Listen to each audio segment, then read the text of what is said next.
ফেসিবাদের বিরুদ্ধে সহজ বাংলা হইল যে পতিত সরকার যাকে তাড়ানোর জন্য। ফেসিজমের সংখ্যা কালকে আমিও ফেসিজম হয়ে যেতে পারি, সেটা ভিন্ন কথা। তাকে তাড়ানোর জন্য সবাই দলমত নির্বিশেষে ঐক্যমত্য হয়ে গেল।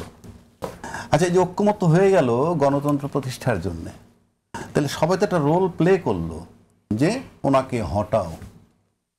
সেইটার পরিপ্রেক্ষিতে এই যে হটানোটার সময় অনেক হত্যা হয়েছে, তো পুলিশও হত্যা হয়েছে, ছাত্র জনতাও হত্যা হয়েছে, সবকিছু হত্যা হয়েছে, এবং তারা সরকারকে তাড়াইছে, গণভবন গিয়ে ভাঙছে, মিউজিয়াম বানাবে ইত্যাদি।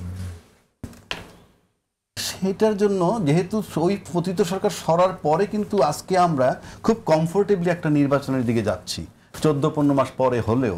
কিন্তু যদিও সরকারটা থাকতো, মোটামুটি 29 পর্যন্ত আমাদের কোনো স্বপ্ন ছিল না।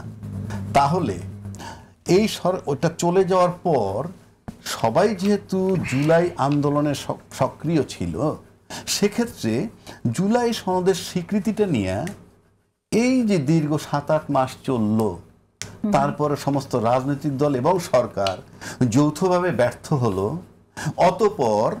অতঃপর একজন অরাজনৈতিক ব্যক্তি ইউনূস সাহেব, তাকেই আবার সিদ্ধান্ত দিতে হলো কোন প্রক্রিয়ায় জুলাই সনদের আইনি ভিত্তি পাবে, এবং সেই রাস্তা খুঁজে পেল একই দিনে সংসদ নির্বাচন এবং গণভোট। মানে আমার একটা খুব সিম্পল প্রশ্ন, যে আমরা সংবিধান বলি, গণভোট বলি, পার্লামেন্ট বলি, ইভেন আদালতের রায় বলি, সব কিন্তু জনকল্যাণের জন্যে।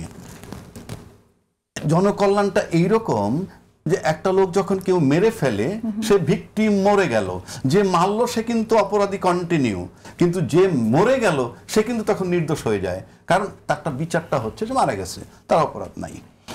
বিচারটা সঠিক কিনা সেই বিতর্কে আমি যাচ্ছি না।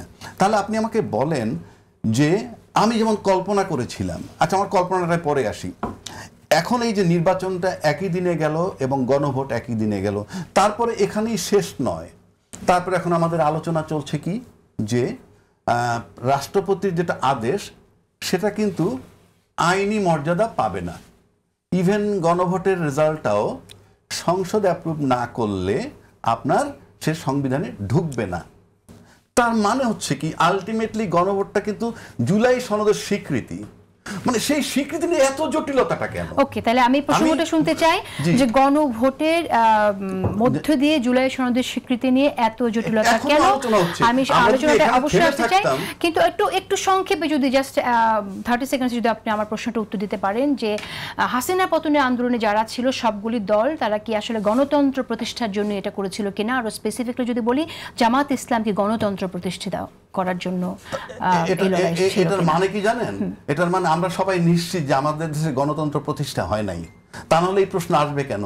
যদি প্রশ্নটা এরকম আসতো যে গণতন্ত্র ছিল, হাসিনা ধ্বংস করেছে, আবার গণতন্ত্র আনতে চাই, এক কথা। তার মানে গণতন্ত্র ফেরত, যখন যার পতন হয়েছে তাকে কিন্তু বলছি গণতন্ত্র, এরশাদের পতনের পর আমরা একই কথা বলছি, গণতন্ত্র ফেরত আনতে চাই। তারপরে তত্ত্বাবধায়ক সরকার আনলাম কেন? গণতন্ত্র ফেরত আনতে চাই। 111 আসলো কেন? গণতন্ত্র ফেরত আনতে চাই। ইউনূস সাহেব আসলো কেন? গণতন্ত্র ফেরত আনতে চাই। তার মানে গণতন্ত্র ফেরত আনার জন্য কেউই লড়াই ছিল না। বুঝাইতে হবে তো, সবাই তো গণতন্ত্র ফেরত আনতে চাইলাম।